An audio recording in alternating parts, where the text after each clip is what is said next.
자, 필통 페이지, 필통은 이번에는 이제 성인간호학 1일이에요. 그래서 혹시 요약집인 성인간호학 1일에서 제 4장, 337페이지 나오고 있는 비뇨기계로 들어가서 보도록 할게요. 자, 비뇨기계에서는 구조와 기능이 나오고 있는데 종단면 그림 한번 보시고, 자, 그 다음에는 다음 페이지에 보시면 그 기능이 나오고 있죠. 338페이지 하루 1500cc 정도의 소변을 갖다가 만드는데 사구체에서는 여과를, 그다음에 세뇨관에서는 재흡수, 재분비를, 그다음에 소변을 생성해서 배출을 한다. 수분과 전해질 조절에 관여하고 산력의 균형 조절에 관여하고 혈압 조절에 관여를 해서 혈압 조절과 관여된 레닌, 엔지오텐신, 알도스테론 측이 갖다가 보여주고 있죠. 세대 기본적으로 혈액량이 부족하다, 체액량이 부족하다. 그럼 사구체 근처에서 레닌이란 호르몬이 방출된다. 레닌은 엔지오텐신 노젠을 간에서 분비해서 엔지오텐신 1으로 만들고 다시 이 레닌은 이 엔지오텐신 1을 폐로 가서 그쵸? 2로 전환시키고 엔지오텐신 2 자체가 혈관을 수축해서 혈압을 상승시키며 다시 알도스테론 분비를 촉진하는 것을 볼 수가 있다. 그걸 설명하고 있는 그림이고요. 지난번에도 한번 설명드렸던 내용이고요. 대사민 내분비 기능도 갖고 있죠. 바이타민 D를 활성화시켜서 장의 칼슘 흡수를 갖다가 자극하고 조금 전에 설명했던 거 결국 조혈인자 생성을 하고 에리스로포이에틴 EP 호르몬, 인슐린 분해 및 배설을 한다. 또 만들어진 요를 갖다가 이동시키는 기능도 갖고 있는 거죠. 그래서 중요 기능을 같이 써봤습니다. 기출이었던 문제. 우리도 기출되고 국시도 2013년도에 나왔네요. 다시 나올 수 있는 문제가 되겠죠. 자, 그 다음에 심장의 네프론의 기능적 단위인 사구체, 생요관의 중요 기능을 다시 한번 해서 보여주고 있고요. 요관, 방광, 그 다음에 요도 해서 쭉 해부하고 이제 해부적인 내용들을 보여주고 있죠. 자, 우리는 쭉 넘어가서 어디를 갖다가 보시냐면은 질환 들어가서 보도록 할게요. 350페이지 요 실금은 소변이 저절로 새어나온 거죠. 새어나오는 거를 요실금이라고 하는데 크게는 복압성 요실금. 복압성 요실금은 갑작스럽게 복압이 올라가면은 소변이 질근거리고 나오는 걸 갖다가 복압성 요실금. 우리 이거 아기 낳은 분들이 보통 보면은 그 방광 근육이 약해지고 골반을 받치는 그 근육의 힘이 떨어지면서 기침하고 재채기 할 때, 웃을 때, 물건 들 때 보통 실금 든다고 얘기를 하죠. 이게 대표적인 복압성 요실금이 되겠고요. 두 번째는 절박성 요실금은요. 요일을 느껴서 화장실을 가는데 가다가 이제 실례를 하게 되는 것이 절박성 요실금이 되죠. 이것도 배뇨근의 불안정 때문에 보통 생기겠고요. 범랑성 요실금은 당뇨성 신경증이나 척수 손상을 받아서 방광에 소변이 차게 되면은 그걸 갖다가 어떻게 해요? 우리가 자연적으로 배출하는데 그거를 제대로 하지 못하는 거죠. 감지를 하는 감각이 떨어지거나 또는 그, 척수가 손상이 돼서 그렇죠? 그 신경 갖다가 방광을 갖다 조절하는 신경을 갖다가 보내지를 못할 때 그래서 저절로 압이 올라가서 어때요?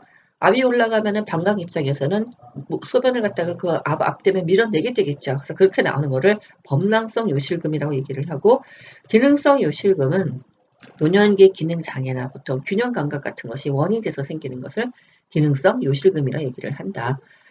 그래서 이제 그 중에서 시험 문제가 이제 여성한테 가장 흔한 이제 복합성 요실금에 대한 거를 국시에서 계속 많이 물어보고 있네요. 그래서 그거 잠깐 설명드렸고요. 정체성 생략하겠고, 진단소견 생략하겠고요. 치료와 간호. 첫 번째는 이제 원인 중심으로 봤을 때, 골반 저가 지금 약해서 자그만 이렇게 소변을 갖다가, 질근거리게 되면은, 이제 골반을 갖다가 강화시켜주는 운동을 해줘야 되겠죠. 우리 보통 얘기하는 케겔 엑서사이즈 같은 해주는 거죠. 방광을 훈련시켜주는 것을 볼 수가 있겠고요. 그 다음에 이제 필요하면은 약물요법을 해주게 되겠고요. 또, 그 다음에 이제 감염을 예방해주고 돈용해주고 그 다음에 자주 이제 이런 문제가 생기면 냄새가 나겠죠. 신체의 청결 유지하고 안위를 도모해주고 요실금 환자한테 뭐 수분 섭취 그렇다고 수분을 먹지 말라고 하는 건 아니에요. 그래서 수분의 시간표 따라 수분 섭취라는 것은 계속 권장을 해주고 이런 내용들을 요실금 환자한테 교육을 해준다. 이 정체는 생략할까 하겠습니다. 신경일성 방광도 생략하겠고요. UTI, 요로기 감염을 보도록 할게요. 유리너리 트랙 인펙션 해서 UTI. 자, 원인이 우리도 시험 문제 기출된 거죠. 대부분은 이콜라이, 가장 흔한 거는 이콜라이. 그 외 여러 균들 때문에 생길 수도 있다. 위험 요인은 여성한테 흔한데 비교적 짧은 요도가 4cm로 짧고 질과 항문이 가깝게 붙어 있고 그래서 이제 생길 수 있다는 거. 우리 기출됐던 문제이죠. 이거 외에도 성교, 피임기구, 피임약의 사용, 불량한 위생 상태, 임신과 폐경, 의복, 알레르기 유발 물질 사용이나 자극, 정체도뇨 간의 삽입, 남성, 노인, 결석, 종양, 당뇨병 이럴 때도 생기는 걸 볼 수가 있다. 증상은 빈뇨에 따라서 이제 요로에 감염증이 생겼어요. 그러면 자극을 받겠죠. 그것 때문에 감각이 굉장히 예민해지죠. 그래서 빈뇨, 긴박뇨, 배뇨곤란, 야뇨증, 또 혈뇨 같은 게 이제 그 점막이 자극돼서 혈뇨가 나올 수 있겠고요. 배뇨를 시작할 때 어려움이 있고요. 배뇨가 지연이 되죠. 또 로백페인에서 염증이 있으니까 통증이 생기겠죠. 이때의 통증은 요통 증상이 생기겠고 하복부에 묵직한 느낌이 든다고 얘기를 하죠. 지골상부 통증, 방광이 완전히 비어지지 않은 느낌이 들고요. 또 소변을 갖다가 실제로 들여다보면 감염 때문에 뿌옇고 악취가 나는 것도 볼 수가 있다. 이거 외에도 이제 임상 증상으로서는 체내 감염증 때문에 열이나 오한 같은 게 생길 수가 있지만 드물다. 그 다음에 이제 노인에게 발생할 수 있는 비전형적인 임상 증상도 한 번쯤은 보시면 되겠어요. 자, 요로 감염을 갖다가 분류할 때 아까 우리 신우신염도 있고 방광염도 있고 요도염도 있었죠. 신우신염 다 중요 원인은 다 이콜라인 것을 볼 수가 있겠고요. 신우신염은 신장 실질 조직의 염증이라고 말씀을 드렸었죠. 그래서 증상은 오한, 발열, 요통, 오심구토, 그 다음에 신우는 신장 실질 조직이기 때문에 높게 위치하겠죠. 그래서 CVA 텐더니스, 늑골 척지각에 통증이 있겠고요. 양쪽 옆구리가 작으면 아프다고 얘기를 하겠죠. 걸린 쪽에 옆구리가 아프다고 얘기를 하겠고 혈액에서 보면 백혈구가 증가되고 또 소변 검사를 해보면 세균요, 녹뇨가 나올 수 있겠고요. 빈뇨, 배뇨장애가 생길 수도 있겠죠. 자, 방광에 생긴 염증이죠. 중요 원인은 세균인 걸 볼 수가 있겠고 주로 외부 요도에서 타고 올라와서 이제 방광염이 많이 생기죠. 그래서 방광에 염증이 생기면 이제 빈뇨, 긴박뇨, 배뇨곤란 같은 게 생기고 소변을 갖다가 눌러 갈 때 굉장히 어렵죠. 그 다음에는 허리가 아프기도 하고 아래쪽, 치골 쪽으로도 아프다고 얘기하고 요실금 증상도 생기고 또 소변을 갖다가 성상을 보면 뿌옇고 악취가 나는 것도 볼 수가 있다. 요도염도 생길 수가 있다는 거죠. 진단 소견은 생략하도록 하겠습니다. 보통 소변 검사에서 신우신염의 진단 검사는 일단 녹뇨이냐 그 다음에는 소변 배양 검사에서 확인을 보통 하고 KUB 같은 거 찍어서 확인을 할 수가 있겠죠. 치료와 간호중재의 가장 분간을 이루는 중요한 것은 뭐냐면은 간호중재, 이제 치료의 간호중재 가장 중요한 거는 중요 원인이 이콜라이기 때문에 이제 항생제 갖다가 투약하는데 우리가 보통 유리나리 안티바이오틱이라고 얘기하죠. 설파라마이드 제제를 투약해서 효과를 볼 수가 있는데 설파라마이드 제제는 우리가 구강으로 먹어서 다 가서 소변에 녹아서 효과를 보기 때문에 효과를 본다고 하는 게 이제 유리나리 안티바이오틱이라고 얘기하는 설파 제제 갖다가 사용을 하는데 임신 3기에는 사용하지 않도록 한다. 이거 외에도 이제 다른 항생제로서는 테트라사이클린 같은 거 사용할 수도 있겠죠. 그 다음에 기본적으로 방광을 자극할 수 있는 섭취를 조금 피해주는 것이 좋겠고요. 소변을 산성화시키는 것, 그것이 이제 기본적으로 도움이 되기 때문에 식이 조절을 해주고 모든 인체에 감염증이 있을 때 다 해주는 것, 수분 섭취를 3리터 이상으로 권장하도록 할 것, 하부 요로의 세척을 하도록 할 것, 그 다음에는 이제 환자 갖다가 나머지 교육하는 것들, 꼭 끼는 옷은 입지 말도록 하세요. 이제 이런 거 자주 배뇨하도록 하세요를 교육하도록 한다. 가급체 신염, 시인증후군, 생략. 다 나머지 이건 아동감락 가서 보도록 하겠고요. 신장 암호 생략 갖다 하도록 할게요. 예, 다 넘어가시고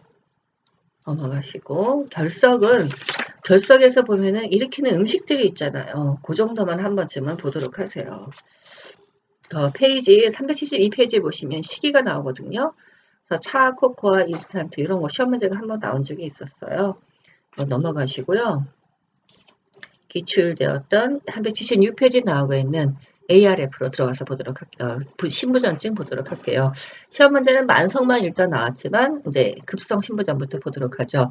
신기능이 빠르게 감소하고 체내에 그래서 우리의 그 대표적인 대사산물들, 특히 단백질과 관련되어 있는 비엔 크레아틴 같은 것들이 올라가는 거죠. 그래서 이렇게 비엔 크레아틴이 올라가게 되면 저 요독증이 생기겠고 결과적으로 그것 때문에 사망까지 갈 수가 있는 거. 요독성 혼수 때문에 사망까지 갈 수가 있겠죠. 연령이 나쁠수록 이후도 나쁘다.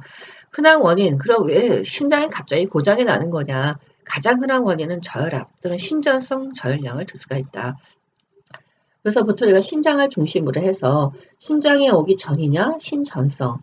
그 다음에는 신장 자체의 문제냐, 신성. 그 다음에 신장 아래쪽 문제 때문에 신장이 갑자기 고장났냐, 신후성 세 가지로 나눠요. 그 중에 신전성이 이제 중요 원인들이 많은데 첫 번째가 저혈량, 그 다음에 심박출량 감소, 말초혈관의 저항 증가, 혈관 협착을 드는데 알다시피 심장이 한번 펌핑하면은 신장으로 가는 혈액량이 전체 20%예요. 신장은 혈액이 와야지만 기능을 할 수가 있죠.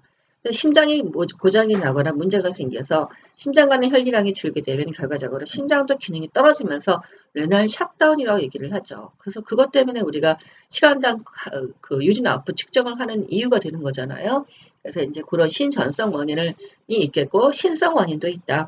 신실질 조직이 신독성 물질에 노출돼서 파괴돼서 그럴 수도 있겠고 급성 세뇨관 괴사가 돼서 그럴 수도 있겠고 외상 때문에 또 사구치 신염 때문에 간질성 신염증이 생길 수도 있다. 세 번째, 신후성 요인은 신장 아래쪽 파트의 요인인데 여러 개가 폐색되는 요인들이 주로 그러해요. 예를 들면 암이 생겼다, 전립선 비대가 생겼다, 결석이 생겼다, 협착됐다, 자궁경부암이 생겼다. 결과적으로 소변이 나가지를 못하죠. 소변이 나가지를 못하게 되면 어때요? 방광에 그득 차고 요관에 그득 차고 집합관에 차면서 올라가는 수신증에 빠지게 되죠. 그러니까 신후성의 중요 원인은 수신증을 일으키는 것들의 중요 원인이 된다고 보시면 될 것 같아요. 병태 생리는 한번 읽어보시면 되겠고요.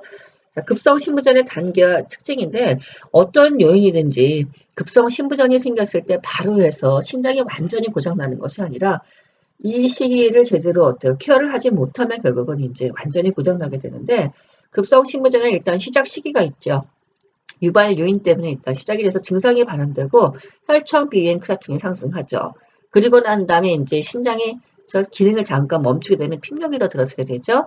시작기 이후에 1 내지 7일에 보통 나타나서 2주 정도는 유지가 되겠고요. 원인이 보통 화요일 경우에는 24시간 내에 나타날 수 있겠고 요비중 1.010으로 고정이 되고 그러니까 더 이상 기능하지 못할 때 대표적인 지표가 요비중이잖아요. 그리고 소변 삼투압 혈장 상투압과 동일해지고 다구체막의 이상일 경우에는 단백뇨가 생길 수 있겠고 비엔 크라티닌, 포타슘 나가지 못하고 마그네슘, 같은 거 다 올라가겠고 혈중 칼슘하고 중탄산은 감소가 되죠. 신장이 고장나면은 대사성 산독증에 빠지죠. 왜냐하면 인체가 다 돌고 쓰레기는 거기다가 ATO를 갖다가 생성해서 산증을 일으키거든요. 그래서 산증이 생기고 결과적으로 요독증으로 진행이 되고 그런데 요 시기를 지나면서 잘 케어하게 되면은 그러면 이제 다시 정상으로 돌아오면서 이제 인효기를 거치고 다량한 소변을 보는 인효기를 소변을 보는 인효기를 거치고 마지막으로 서서히 회복되는 것을 볼 수가 있는데 약 4개월에서 한 6개월 정도에 걸쳐서 보통 이제 서서히 회복되는 것을 볼 수가 있다. 여기 지금 급성 신부전의 단계와 특징은요. 우리나라에서 발견된 대표적인 질환이죠. 한탄 바이러스 때문에 생기는 유행성 출혈열 있잖아요. 유행성 출혈열의 그 바이러스인 한탄 바이러스가 여러 곳에 가서 출혈 증상을 일으키는데 그 중에서도 신장에 와서 기능 상실을 초래해요. 그래서 시험 문제 유행성 출혈열의 임상 경과기가 2번 나왔었거든요. 그래서 급성 신부전의 단계하고 똑같다고 기억하시면 될 것 같아요. 임상 증상, 가장 흔한 증상은 일단 핍뇨 아니면 다뇨가 되겠고요. 전이적인 증상으로서 소변이 나가지 못할 때는 부종과 함께 체중 증가가 생기고요. 심장 입장에서는 너무나 혈량이 많겠죠. 그때는 이제 심부담이 생기겠고 거기에 따른 객혈, 또 빈혈로 인한 허약감, 고혈압증이 생기겠죠. 소변은 비중이 고정이 되고 고농도의 나트륨과 또 분명한 단백뇨 증상이 생길 수도 있다. 급성 신부전의 가장 중요한 문제는 결국 수분과 전해질의 불균형증이에요. 수분은 과잉 되겠고 또 인용이가 되면 또 반대로 고갈되겠죠. 거기에 따라서 포타슘, 마그네슘, 나트륨, 칼슘의 변화가 생기고 중탄산염도 저하가 되면서 산증이 또 생기는 것도 볼 수가 있다. 진단검사, 치료 및 간호중재는 원인별로 처치하도록 할 것. 기본적으로 보면은 급성기 시기에서 보면은 핍력하고 인효기에 가장 거기에 따른 적절한 조치가 들어가는 것이 중요하겠고 숨과 전해질의 균형 유지가 제일 중요한 것을 볼 수가 있다. 그 다음에 이제 넘어가서 만성신부전이죠. 만성신부전의 가장 흔한 원인을 들어라. 당뇨병과 고혈압증을 들어요. 우리 조금 전에 쭉 거쳐서 공부하고 왔던 질환들이잖아요. 이거 외에도 사구치 기능장애나 전신질환 때문에 생기는 것도 볼 수가 있죠.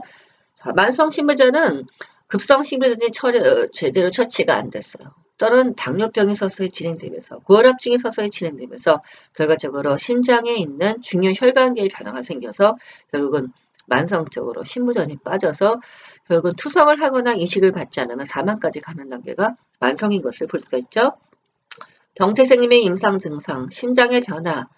일단 신장의 부전증은 다양한 원인 때문에 생길 수가 있는데 저 사구체의 여가율이 처음엔 정상이었다가 서서히 떨어지는 것을 볼 수가 있겠고 사구체의 기능이 떨어지게 되면 여가를 하지 못하고 투과를 하게 되겠죠. 중요한 단백질, 이런 것들을 다 소실하게 되는 것을 볼 수가 있겠고 신장의 소변을 만들고 수분과 전해질 균형을 하지 못함에 따라서 거기에 따라서 이제 핍뇨에 전해질 부균형증이 생기는 것을 볼 수가 있죠. 대사장애 사구체액을 감소된 거 설명드렸고 BNC가 그럼 당연히 증가되겠고 크레아틴 증가되겠고요. 탄수화물 대사장애, 인슐린 배설을 담당하는 신장의 기능 저하 때문에 혈중의 인슐린 농도가 더 오래 가겠죠. 그래서 인슐린 체내에서 요구되는 필요량이 감소가 되겠고 중성지방의 상승을 해요. 고인슐린 혈증 때문에 인슐린 레벨이 올라가게 되면 간에서 중성지방의 생산을 자극해서 고지혈증을 초래하는 것을 볼 수가 있다. 더 전해질 불량증, 고칼륨혈증 생겨서 부정맥 초래할 수 있겠고 그것 때문에 근육 허약에서 사지 이완성 마비가 생길 수가 있겠고 희석성 나트륨 혈증, 소변의 정체, 소디움 정체, 마그네슘 정체, 네프론 소실로 해서 산증에 대한 보상으로 쿠스마 호흡을 할 수도 있겠고요. 심혈관계의 변화, 당연히 혈량이 수분이 정체가 되니까 혈량이 올라와서 고혈압증 유발될 수가 있겠고 심장 입장에서는 부담이 많이 되겠죠. 합병돼서 우려성 신부전이 생길 수가 있겠고 유독성 심낭염이 생기는 이유는 BNK 같은 것들이 올라가면서 다 점막을 자극하기 때문이죠. 또 아까 이피혈몬 방출을 한다고 했는데 이피혈몬이 제대로 분비가 안 되니까 빈혈증이 생기죠. 이런 빈혈을 보통 우리가 신성빈혈이라고 얘기를 하고 얘기했던 것처럼 비엔크레아틴이 유장 점막의 염증을 초래해서 유독성 악취를 갖다가 유발시키는 것도 볼 수 있고요. 호흡기계에서는 산책을 보상하기 위해서 쿠스마 호흡을 해서 깊고 빠른 호흡을 하게 되고 그 다음에 신경계의 변화, 혼수에서 이제 완전 혼수까지 갈 수가 있겠고 근골격계에서도 아까 얘기했던 바이타민 D3로 전환이 안 돼서 저칼슘 혈증에 따라서 골다공증, 골연화증이 생겨서 잘 이제 골절증이 생기는 것을 볼 수가 있겠고 피부의 변화, 생식기 변화, 내분비 변화, 심리적인 변화, 인체 어느 하나도 그냥 조용한 기관이 없죠. 알다시피 우리가 인체는 뭐라 그랬냐면은 시스템이라고 얘기했잖아요. 그래서 신장 하나가 고장나면은 인체의 모든 장기가 다 영향을 받아서 증상이 발현되는 것을 볼 수가 있죠. 실험의 간호중재는 일단은 대증요법이죠. 혈압이 올라가면 항고혈압제를, 심장에 문제가 생기면 강심제를, 수분을 배설시키기 위해서 이뇨제를, 전해질 갖다가 불균형을 조정하기 위해서 이제 약물 갖다가 같이 사용할 수가 있겠고요. 식이에서는 제일 중요한 비엔크레아틴의 대사산물을 만드는 단백식이를 제한하도록 하고요. 열량을 먹어야지만 체내에 있는 단백을 부셔서 쓰는 것을 갖다가 안 하게 되겠죠. 그래서 열량 갖다가 섭취를 권장하겠고 소디움 제한하고 포타슘 인 제한하고 칼슘은 먹도록 권장을 해주는 거죠. 그 다음에 휴식 취해주고 피부가 건조하고 가려워요. 그래서 수황증 관리해주고 감염에 취약하기 때문에 감염 예방해주고 결국 신장 기능을 대체할 수 있는 투석을 받거나 이식을 하지 않으면 살 수 없는 상태가 되는 것을 볼 수가 있다. 자, 그래서 투석하고 이식은 조금만 쉬었다가 다시 해서 보도록 할게요.